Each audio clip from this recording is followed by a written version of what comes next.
Hello, welcome to the Audio Community plugin. This is our bi-weekly webinar looking at all things at Avid.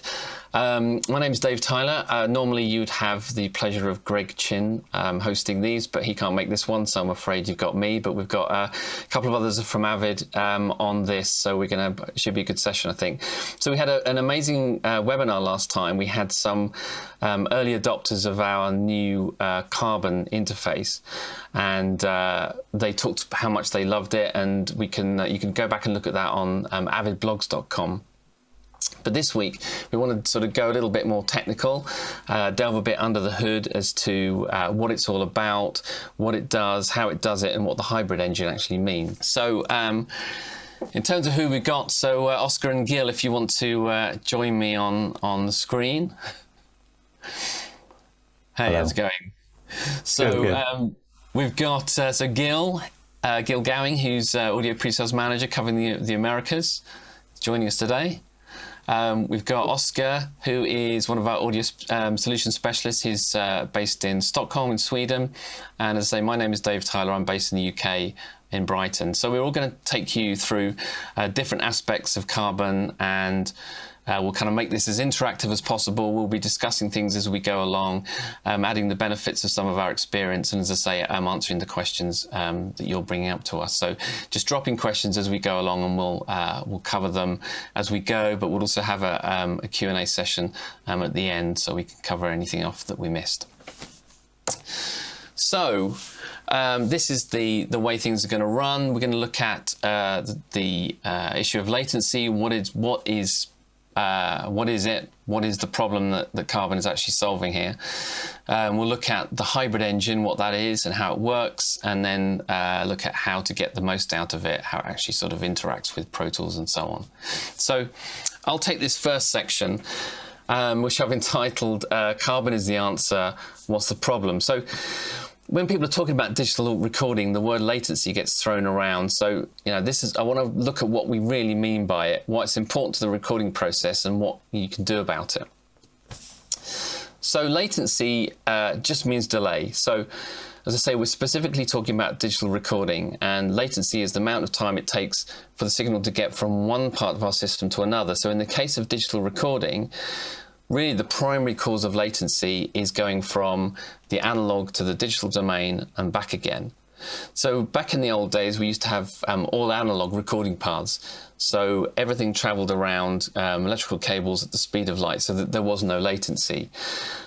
These days we have multi-million-dollar recording studios in our laptops, which is amazing, but the price we pay for that is latency. So it's something that we just have to deal with as part of the digital world.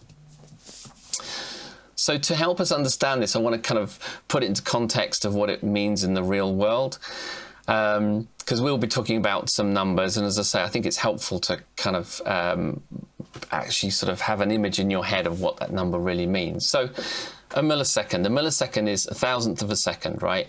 And that's the time it takes for a sound to travel either 1/3 of a meter or a foot, depending on where you are in the world and how you measure these things. So imagine if you're a guitarist, you plug your guitar in to an amp, stick your ear that distance away from the speaker, and then play a chord. And the amount of time, so it takes 1 millisecond for the sound to get from that speaker to your ear, if it's a foot away. Okay, so hopefully that should give you an idea. And as I say, as we go, we'll talk about sort of what that means really in the context of recording. So why is it important? So latency really comes into play when you're recording, as I say, converting signals from analog and digital to digital and back again. So how much you actually get depends on a few different things. So the actual speed of the conversion process, so those converters sit inside the audio interface. So that's one determining factor, but actually, speed in modern converters doesn't vary a huge amount. So that's not sort of the defining factor. There are other issues as well. So if you're working like with USB interface, there might be a safety buffer in there, which again will add to your latency. But by far the biggest latency is caused by what's called the hardware buffer size. That's what we call it in Pro Tools, and if you've got another audio workstation, there will be a similar setting, but in Pro Tools it's the hardware buffer size set in the playback engine, as you can see here. So the hardware buffer size determines how much latency is incurred by the mixer when it's running on your computer. So if you've got a low buffer size, then you've got low latency. And vice versa. So then it makes sense if you're recording, right? You just have a low buffer size, end of story, and then you're done. The problem is that the buffer size also determines something else, and it determines the amount of time the mixer has to complete its processing tasks. So if your mixer has a lot of work to do, then it needs more time to do it, and therefore you need to set a higher buffer size. So the more tracks you have, the more complex the routing you have, the more plugins you have running, the more work that it has to do. So basically this hardware buffer size is a constant balancing act, a juggling act between your latency and your processing power. And that's, again, it's a fundamental part of working with a native recording system, is juggling those two things. So what we're going to talk a bit about is round-trip latency. So what I mean by that is, let's put it into the context of a recording session, right? So you've got a vocalist. They've plugged their microphone into the interface, sound goes into the workstation, back again, and then back to the headphones, because of course they want to hear themselves. So the round-trip latency is the amount of time it takes to get from the mic to the interface, to the workstation, and then back to the headphones again, okay? So obviously when you're in a recording situation, you hit play on your workstation, audio travels to the headphones, and then the vocalist sings along. But as I say, what's really important there is them hearing themselves back again in the headphones, and that's what the round-trip latency is all about. So how much latency is actually acceptable to a singer, for example? So it's difficult because it's going to vary from singer to singer, and maybe you're working with a vocalist who is kind of used to working with high latency because they're used to working in studios where it's a native recording system. So it might be that for some people they have a greater tolerance, or you may be working with a professional who's used to a professional setup and is expecting sort of ultra low latency and will be really fussy about it. But I think just as a really broad rule of thumb, you could say that if you're going much above 10 milliseconds, then that's going to be a problem. Again, if you just think about that in distance, that's having your ear 10 feet away from your mouth, for example. So another thing that you might want to consider is recording through plugins. So again, this is going to be add to our latency here. So if you've got so coming back to our hardware buffer size, so say that this 10 millisecond, right? So you've got say 32 sample hardware buffer size. That may be giving you around 10 milliseconds, and as I say, it's going to go up from there as you increase the hardware buffer size. So that doesn't give you a huge amount of processing power to play with when you're actually tracking, and then you add plugins into the mix, and it's going to add even more. So as I say, you're quite limited really when you're looking at that as a ballpark figure. So another thing to take into account is the sample rate. So the higher the sample rate, the faster that it takes for samples to be converted from analog to digital and back again. So there's a really easy answer to the problem, is that rather than recording everything at 48K, if you do it at 96K, then you've instantly halved your latency. The trouble is then you're doubling the amount of audio recording, so doubling the sort of the data that goes onto your drive. You're doubling the amount of processing that your computer has to do for each sample. So it's, it's always a balancing act. I mean, there are obviously other issues that come into play when it comes to recording at 96K, and some people like to do it for sonic reasons. But if you're talking specifically about latency, it is one solution, but as I say, it does create problems of its own. So one of the ways, or if you've got I guess a standard USB interface, so I've got a good old Mbox 3 on here. So you've got pretty much any off-the-shelf standard USB interface, will have what's called hardware low latency monitoring. So this may be labeled in different ways on different interfaces. It'd be controlled in different ways from different interfaces. And basically you can see on this diagram what it is. It's this sort of short circuit, the shortcut from the mic directly back to the headphones without going via the digital domain. Okay, so what it does, it keeps your audio as analog. It's a really simple and easy way to get, like, you know, direct low latency monitoring. But there are a number of issues there. Again, if it was the perfect solution, then you know, there wouldn't be any need for some of the things we're going to come and talk about. So the first thing is that you can only really do the Q mix for one performer, so it's really only applicable to working with a single artist. The second is that they're going to only hear the dry signal, so it hasn't been via the workstation. You won't have been able to add any sort of, you know, EQ compression or effects and reverb and delay and so on. So they're going to hear the dry signal and nothing else. Now, there are ways of kind of getting around the ability to add effects, and workstations like Pro Tools, you know, give you options to do that. But it's again, it's kind of more messing about, more manual things that you have to do. Another thing is that this balance between the dry, the direct sound from the mic and what's coming from the workstation has to be managed outside of Pro Tools. So the way that it's managed does depend on your interface. It might be a hardware control on the front, it may be controlled in software, but whatever it is, it takes you out of working in Pro Tools. So it takes you out of your session. So again, it's disrupting your flow as an engineer as you're trying to sort of, you know, manage recording somebody and give them the best possible experience. Another thing is that there is no possibility of getting a separate Q mix for you in the studio versus the person who's recording. You have to listen to the same mix. So there's a whole bunch of different issues associated with this. It's a great solution. It's very, very simple, and as I say, in a low-cost interface, it's an effective way of managing this, but it comes with a whole bunch of other issues.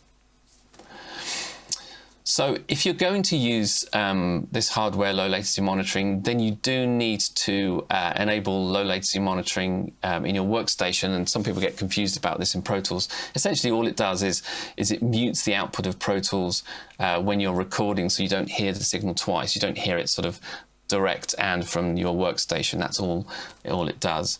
And Pro Tools has some additional preferences to allow you to add reverb and delay to your signal. But that's essentially how low latency monitoring works. So just to recap, so we've got this tricky issue, and at the moment we don't have an answer that doesn't involve juggling buffer sizes or using external apps or hardware control to managing latency. So what we really need is an easy solution that doesn't require any manual intervention when we're trying to focus on the job of capturing the performance, which is the important bit. And that is where Carbon comes in. So Carbon, as we'll see, solves these issues with a single press of the button, and we'll have a brief look under the hood. But what's really important is that this is here to make your life easy. So I will talk a little bit about what's going on with Carbon and kind of try and help to kind of demystify that. But I guess the fundamental point we really want to get across is that you, as the engineer, don't need to be worrying about all those things. You don't need to worry about what's going on under the hood. It just does its thing. And the way it does its thing is it has dedicated DSP chips that allow your mic signal, as you can see on this diagram, to be routed directly back to the headphones, completely bypassing the computer. Now, the beauty of this is that the DSP mixer is actually controlled by Pro Tools. So Pro Tools is controlling your native mixer and your DSP mixer. So you're doing all of this without leaving Pro Tools. And as I say, there's an awful lot of clever stuff going on under the hood. But the technicalities of this, which, while they're interesting to nerds like us, really that's not what you need to be worrying about when you're actually in the middle of tracking somebody and in the heat of a recording session. So this gives you all of the benefits of the hardware low latency we talked about, but none of the downsides. So you can record multiple performers, multiple cue mixers, track through plugins, and you're managing everything within the Pro Tools software without leaving the app. So you're recreating that experience that you would have if you were tracking in an analog recording environment. So in terms of latency, in terms of coming back to the numbers that we looked at the very beginning, even at 48 kilohertz, and again, you can halve this number for 96K, but even at 48K, you can record with sub 1 millisecond latency. So that's how long it takes for sound to travel 1 foot or a third of a meter. In other words, not very far at all. And you can even add low latency plugins such as compressors or EQs without significantly adding to that. So I checked this out. It's around of a fifth of a millisecond for our own channel strip plugin or EQ3 or something like that. So it's really, you can track through plugins without really sort of making a perceivable difference between to your overall latency. I think that so just as another way of sort of envisaging this, this is quite a nice diagram in that it sort of, again, it's just a visual representation of what's going on. So you've got this little, this green DSP mode button in Pro Tools. You press the button and it basically shifts those tracks so they're on the DSP chips rather than being on the native mixer. And pretty much that's all you need to know. So again, I guess just to come back to my main point, the technicalities are not really relevant. It's more about giving the performers the optimum environment to be creative. So what does it mean for a performer in practice? Well, again, it depends on the performer. If they've never recorded in an analog or a DSP-based environment, then the difference will be quite startling. They might not be able to put their finger on exactly what it is, but everything will sort of feel more immediate. If the performer is experienced in a professional environment, then they'll recognize that as what they would expect from a professional studio. So, the bottom line is that you want a performer to be comfortable and relaxed in order to obtain, the best performance. And that's, what we're trying to do here. So I hope this has been a kind of a useful look at the, the role that latency plays in the digital recording process. And it's something you need to be aware of, because as an engineer, as I say, you want your performer to have the best possible experience. And equally, but it's something you don't want to be worrying about when you're focusing on your attention on capturing that performance. So that's what Carbon is all about. And of course, and that's not even touching on the sound quality aspect that we talked about quite a lot in the last webinar. So moving on from there, so I'm going to hand over to Oscar, who is going to run through some demonstrations to kind of actually see how you control that in Pro Tools and how it works in practice. Yeah. So thanks, Dave. I'll pick off up from where Dave ended on his last slide. So in this example, we have a session and we're in the middle of the mix. And here we want to replace the lead vocal, really. So the lead vocal is all the way to the left here, and we've done some processing on the channel. We have some reverbs, and the output is routed to a stem track, which is all the way over here. And that's, in its turn, is routed to a pre-master, which has some like heavy-duty processing going on it. And that's all controlled by the master fader. So all of these steps, all of these processes add to the latency, and what they've talked about, that kind of forces us to bump up the buffer size here. So just pressing record enable and record this channel is not really going to do it for us without getting a bunch of latency on the channel. So the green button they've talked about is actually this one here, and that's the only one you have to really worry about. So pressing that is going to put this track on the DSP mixer. It's also going to auto cascade any like upstream audio that's connected to this track, meaning the send tracks that are here and our output track, which is going to. So if you take a look at the Hall and the Plate reverb here, they have actually been automatically put into DSP mode. And you can see the difference here. This one is light green and these are dark green. And the dark one means they're just been automatically put into the mode. And same goes for the stem tracks all the way to the right here, the pre-master and the master fader. And the second thing that has happened is our plugins. So you can see the green line all the way to the left here. And that actually implies that this plugin has been converted from a native plugin to a DSP plugin. And if there is a native only plugin in the chain, that will simply be bypassed whenever you are in the DSP mode. But we have over 250 AX DSP plugins, so you have plenty to choose from there. So recording from here, you just simply chord enable that, record your track. And once you're done and you don't need to utilize the low latency path anymore, you simply press the button where you activated the DSP mode, and all the tracks will go back to the native domain again. So I have another example which involves a bit of listening, just comparing the native path to the DSP path. So I actually have a track preset here I'm going to use. So I'm going to record a guitar, and I'm going to bring this up so you just see how it's all connected. So I have just a guitar DI coming into instrument input 1, and you can see the input automatically switches on the front of the Carbon. And we're using 3 plugins here to monitor through. Since we're using a DI, I'm adding some distortion to the plugin here. And these are, by the way, all included with Carbon. So in this example now, what you will hear, just imagine there is a guitar player playing on the beat exactly where he's supposed to. And this is what he's getting back in his headphones as he's playing. And we're, again, now running at 1024 samples, and this is in the native domain. And then right after, I'll switch it over to DSP mode so we can just compare.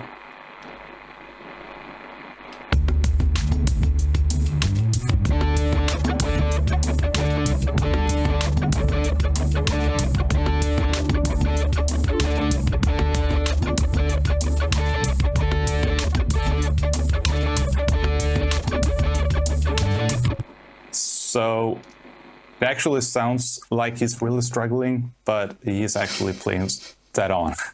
So let's listen to this in with the DSP mode enabled, right?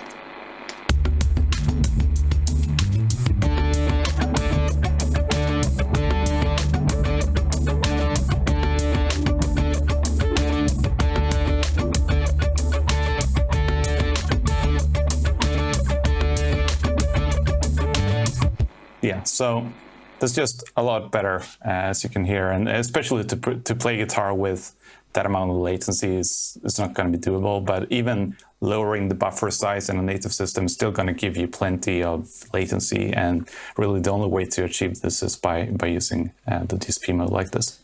Yeah, so an example. Yeah, thanks. So let's just finish this whole thing up and create a reverb and send it out to the headphones. So I'm gonna create a monitor reverb here. And it's just an auxiliary. And notice how this auxiliary track now automatically, without us having to do anything, went straight into DSP mode. So that's really convenient, but what it actually means now is we will only have access to DSP plugins, because we can't change or we can't mix native and DSP plugins.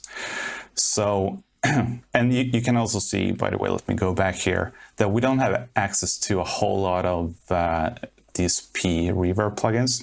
And the reason for this is actually, it doesn't really have to be on the low latency domain. And the reason for that is increased latency means increased pre-delay, which is, yeah, as you can see, a parameter here on this reverb and many other reverbs.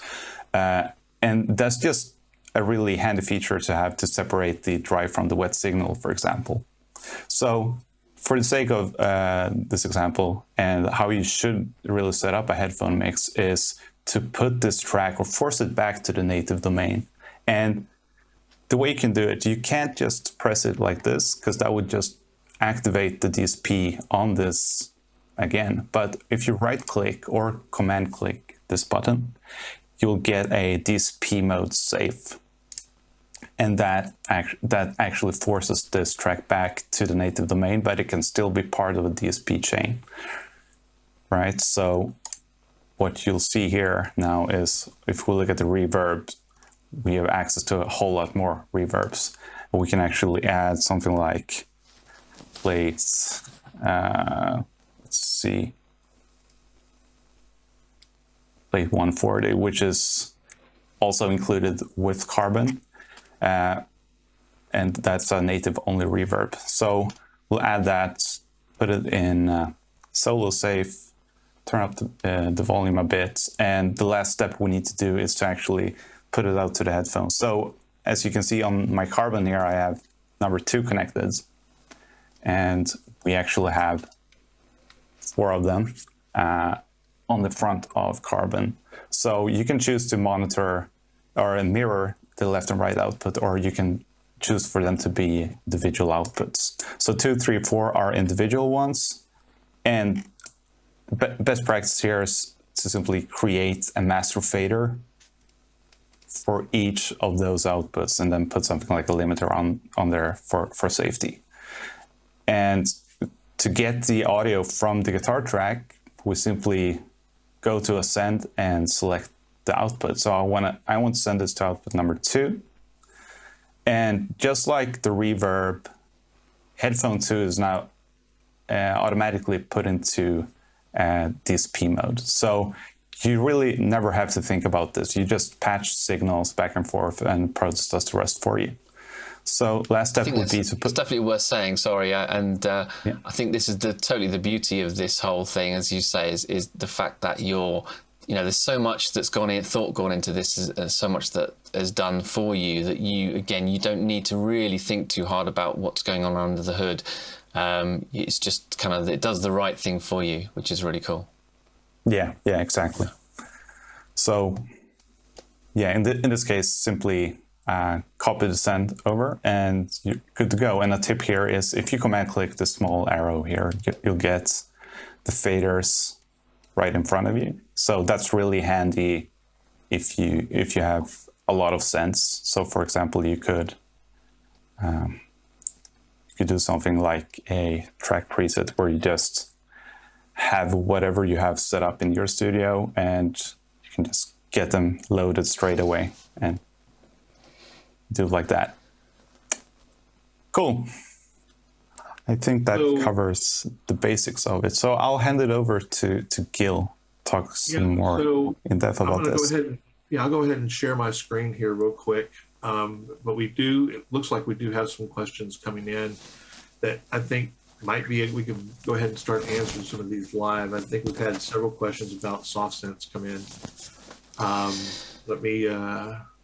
I think that's an interesting one. I think, so, and I know, Oscar, obviously you and I have actually been talking about this quite recently, and I think certainly if you can add anything in, I would say that the latency for virtual instruments, it's really essentially the same issue, that your buffer size, you want as low a buffer size as possible, because when you're hitting the MIDI, the notes on your MIDI keyboard, that buffer size is going to play into the latency that you get back again.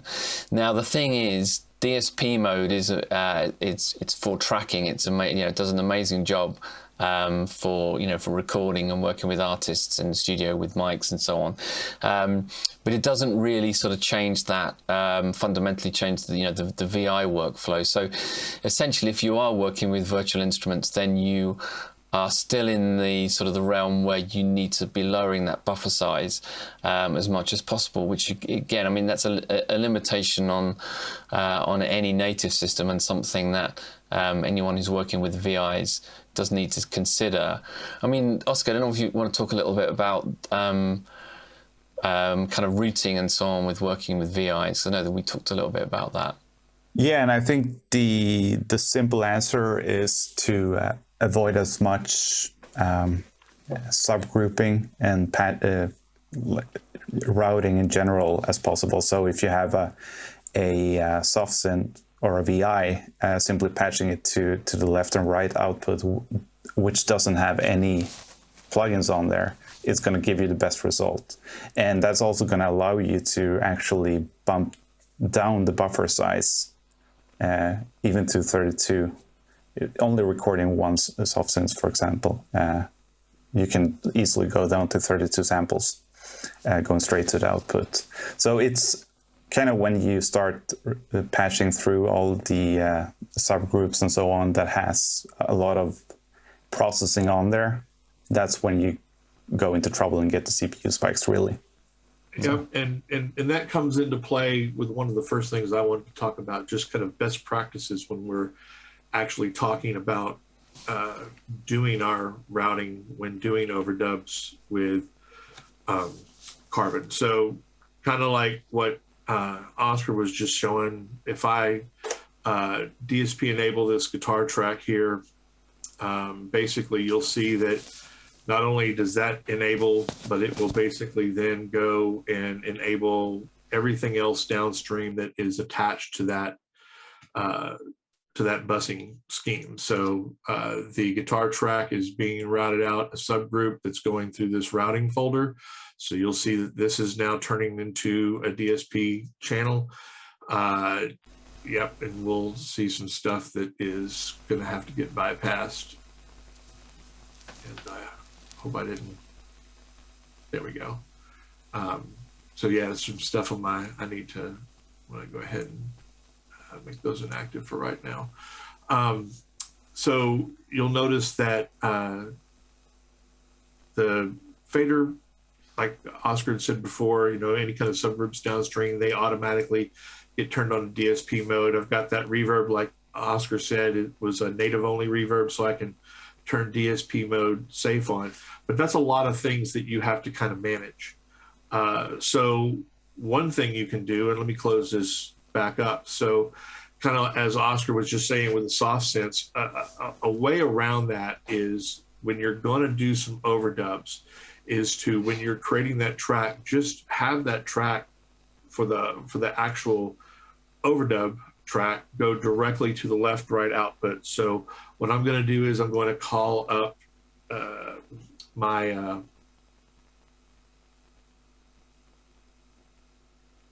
I'm going to try to yeah, let's just do it this way. So I'm going to call up some track presets here from my workspace browser, and I'm going to basically bring in a guitar track for tracking purposes, and bring that in, just drag it into the session. It's going to basically create a track for me with all my processing in place, and bring up some inserts here. And so you'll notice that I've got all my processing in place. Let me actually go turn this other track out of DSP mode so we can kind of see this happen. So I've already got some of my QMix sends already kind of set up for it. I've got the output routing on this track set for left and right output. And if we let this update here real quick, and if I just turn this on, it basically only will put the master fader now into that automatic DSP mode, because it's basically bypassed all the other like the submaster and everything. So I'm just going straight out the left and right outputs.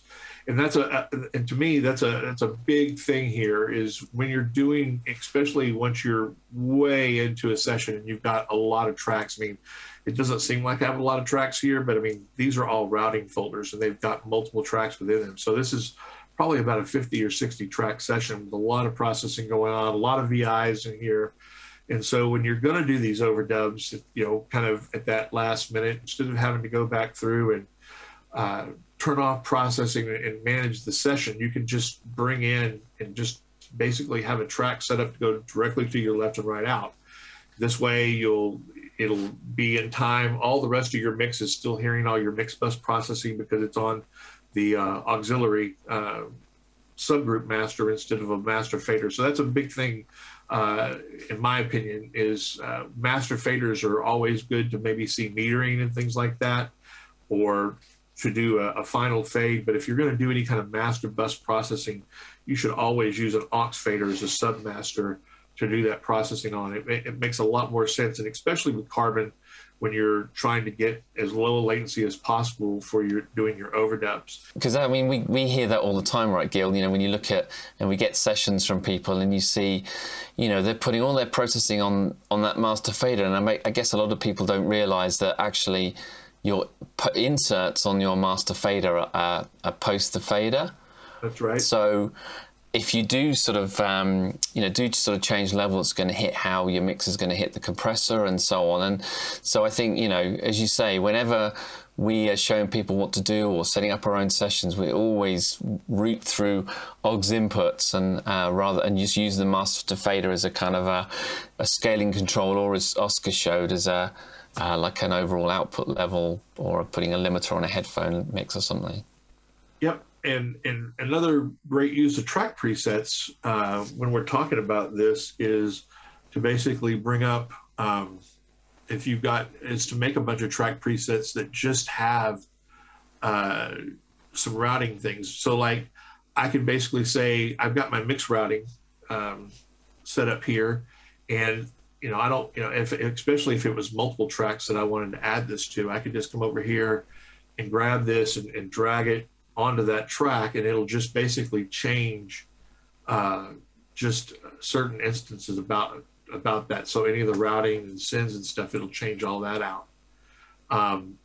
Or if you want to add some mix processing to the track, but you know, like we're already using these plugins, we can come down here and show the other set of inserts real quick. Here we go.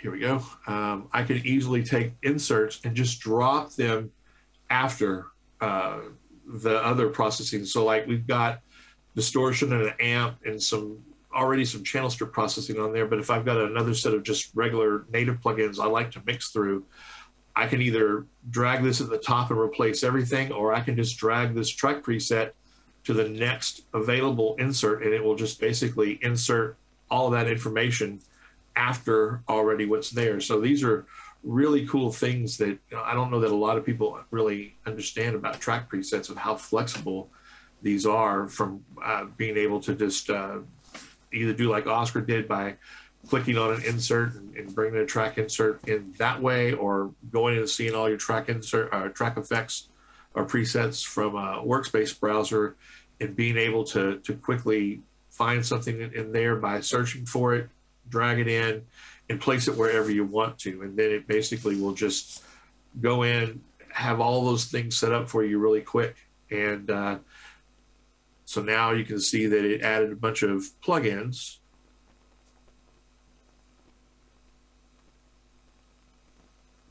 After those other plugins that we have, that's kind of the shaping of the sound, and then we've got everything else after that that we want to mix through. So just some really kind of tips and tricks here when you're trying to use, especially with the hybrid engine and Carbon, kind of getting the best out of it. When you're doing these big mixes but need to do overdubs, always remember to go through just straight to the left and right output. That gets you that super low latency, and then you can quickly use track presets and easily change any of your processing or your busing settings back, or add any other plugins to the system without having to do things one by one and go through and do things that aren't going to be something that is super easy. And that's a great thing about track presets. You can do this on a track by track basis. You can do this over multiple tracks. There's a lot of great things that you can do here, and how you kind of go back and forth easily from mix mode to overdub mode with the hybrid engine. Have we got any? I'm not seeing any questions, Dave or Oscar. Have we got any more questions? Well, I think in? Simon and Jeff are doing too good a job of actually typing some answers, and they need to pass some on to us that we can actually discuss, because I think there's some interesting stuff sort of being discussed on there. And I saw one. There was around sort of the performance of Carbon as a regular core audio device. So of course it is a core audio device, and one of the things that people should know is that it works perfectly well with any other DAW. So it just works as a core audio interface. So what I would say is that in that context, then Carbon's going to sort of perform at a probably a comparable level to any other core audio interface. It's got decent fast converters, so there's not going to be an awful lot in it, especially as you move up the buffer sizes. So if you're working outside of Pro Tools, then you obviously don't get the benefit of the hybrid engine. So this is obviously a lot of people are working in workstations other than Pro Tools, and so that's you can use Carbon for maybe the creation process. But I think once you get into tracking workflows and so on, really you're going to get the best out of Carbon by using it with Pro Tools. I don't know if anyone wants to expand on that at all. No, I think you're absolutely right. But one of the good things about the Carbon interface is it allows you to use the interface both in Pro Tools with DSP mode and to use it as a core audio device at the same time. So that's it's a big benefit. So you can be in Pro Tools doing all of this with the hybrid engine, DSP mode, and all that, and then you could easily be funneling your Apple Music or Spotify or whatever to the monitor outputs as well, or you might have another DAW running in the background that you're doing some other things with, that you can then render files out, bring them into Pro Tools, and both of those things can be up and running at the same time. So that's definitely a big thing to consider here. And all of the inputs and outputs will be accessible from both of those apps at the same time. Yeah.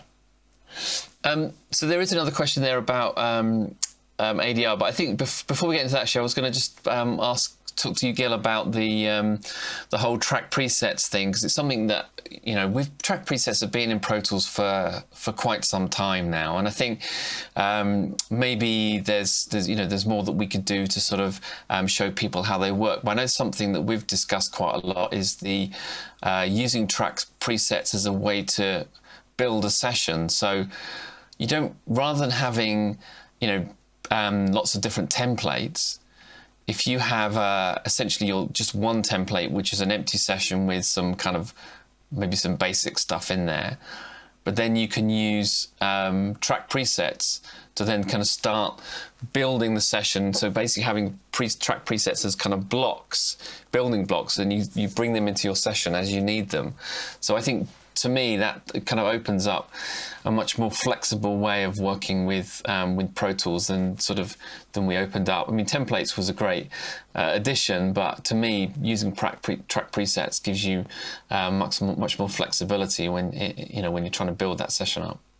Absolutely, and just so everybody knows, there's a handful of kind of music food groups that we've included with the Pro Tools installer since Pro Tools 2020.11 when Carbon came out, that are called Carbon track presets. I mean, but they could actually be used with any system. It's just that they are set up in a way that they kind of utilize the I/O and the headphone cues and everything that we would normally use in Carbon, and utilizing pretty much standard Pro Tools pack plugins.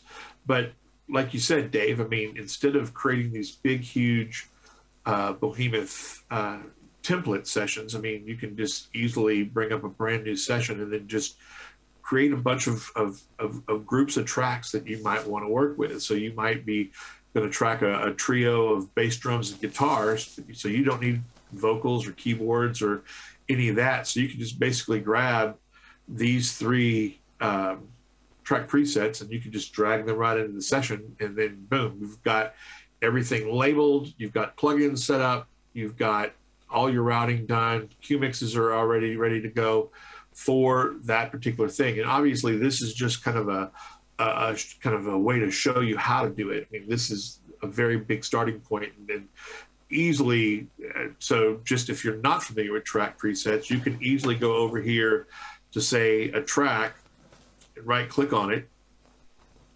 and basically you can say save this as a track preset. And so you can tell it to tag things. You can, and so this was a folder, so I can tell it to include all the members tracks. If there's tracks that might have, if you're using loops that you like, for instance, and don't want to have to drag those things in every single time, you can actually include audio or MIDI clips on the tracks that you basically are going to set up for this. And then you can actually tell the track preset what you want to recall. You want to recall everything, or you want to just recall certain pieces of that. So you can really easily customize something like this to whatever your needs are, and it doesn't take very long to do. You can go through an existing session that you have and easily save out kind of an ending point where you might want to delete the automation, but at least all your routing and all your processing is in place. Save those things out, and you've got the great starting points to be able to pull back in and use at any given time. So Pro Tools track presets are very, very powerful. Like Dave said, they've been there a while, but it's just, I don't think people realize the depth of what you can actually use them with. So. Yeah, definitely. So just coming back to, sort of the latency discussion and so on, and there was a question from Ivan. So does this also work in post-production when having video rolling, a lot of tracks and doing ADR on the fly? And I mean, the bottom line is, again, yeah, I mean, perhaps in, I don't know, I mean, you guys might have an opinion on this, whether ADR, if you're doing dubbing ADR, whether, it's as critical as it is in a music environment.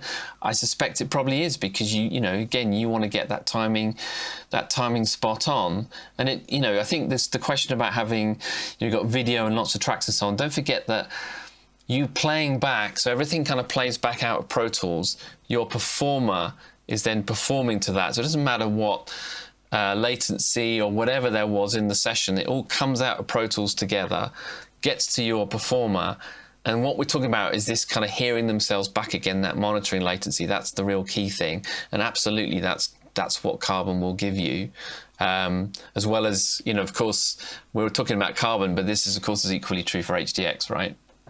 Yep, absolutely. And one of the things about ADR, which the question was, but even with Foley, I mean, one of the other things that kind of go hand in hand with that is you really want, if you're doing true high quality work, you want a mic preamp that has super low noise floor, really great kind of high fidelity sound to really naturally capture what those sources are. And Carbon delivers that in spades. I mean, you have 8 really, really great sounding microphone preamps, and so being able to, that's another thing. We talk about ADR. I mean, you might have a boom mic set up, you might have a lav set up, so you have some choices to kind of go back and match with what you're doing.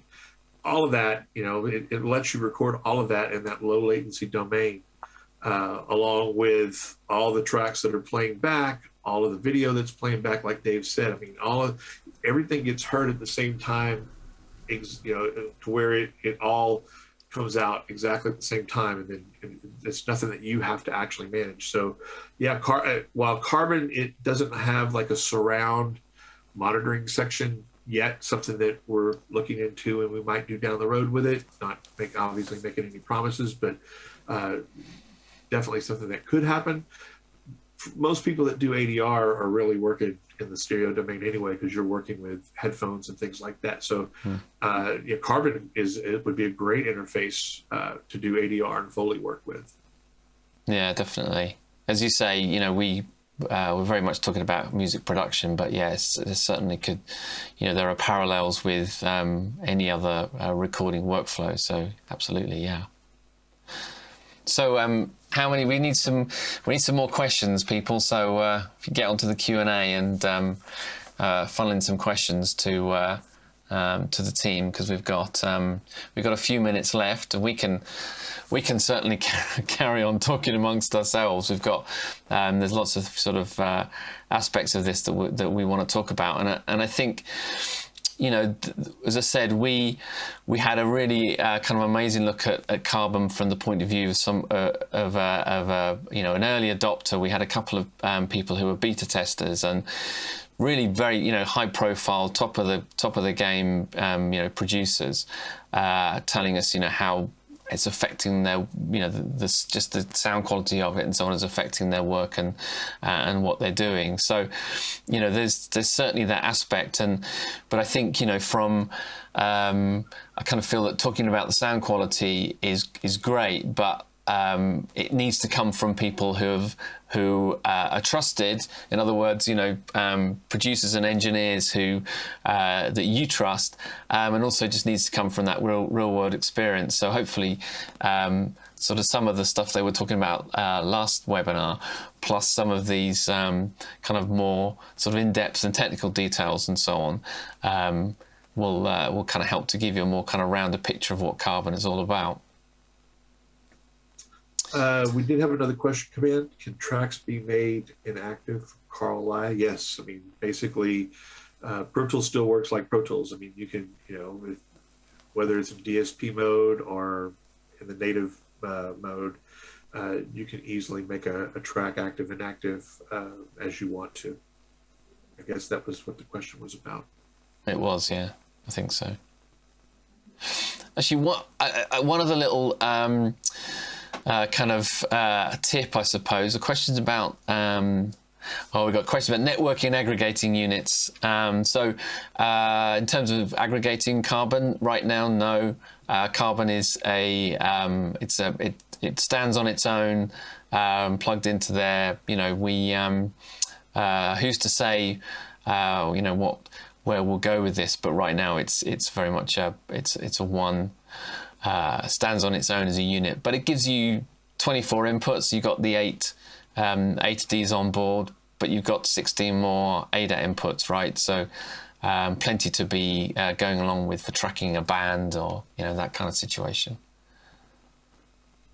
And just a quick thing. I mean, a lot of people, we've obviously with just the 8 channels, questions do come up that, well, what about in hybrid mode? Can you actually track a band with that many inputs and all those plugins and Q-mixes and everything going on? And we've definitely done a lot of tests internally. We've got we're working on some media that we will be showing that in the future. But yes, you can, obviously it's going to depend on what plugins you use, but even using some of the DSP offerings and some of the third-party channel strips and other things out there, it's very easy to be able to set up a 24-channel recording session at 48K with plenty of processing, multiple effect sends to track through for monitoring purposes while you're tracking, as well as setting up to 4 Q-mixes across everything. So it is definitely a doable prospect, and once again, everything, as long as you don't have a ton of processing on your master buzzed outputs, when you're just tracking, you just go straight to the left and right output. I mean, that latency is, once again, it's in that 1 millisecond, sub-millisecond range. So it's really, really low, and everybody in the band is able to track at that low latency, which is a good thing. Yeah, no, that definitely speaks to what Carbon was designed for. As you said, there's good amount of DSP for tracking a band, enough inputs to track a band. You got 4 headphone outputs on the front for doing all of your Q mixes. So it's kind of, that's really where what it was conceived, is that sort of that tracking situation. It might not be a band necessarily, but if you're working with more than one artist and so on, everyone wants their own cue mixers, and Oscar showed how easy it is just to easily create a headphone feed. And in Pro Tools there's an option to copy your fader levels up to the send, so boom, instant cue mix. So really easy to kind of set things up and then off you go. So yeah, that's definitely what Carbon's all about.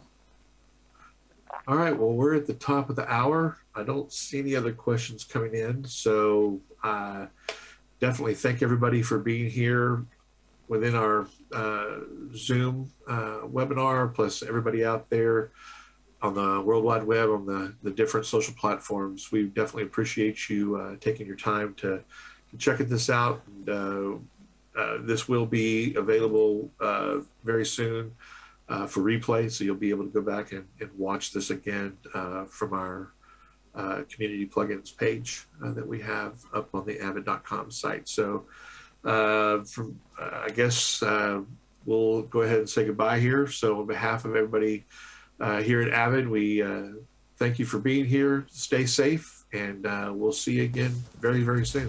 Thanks.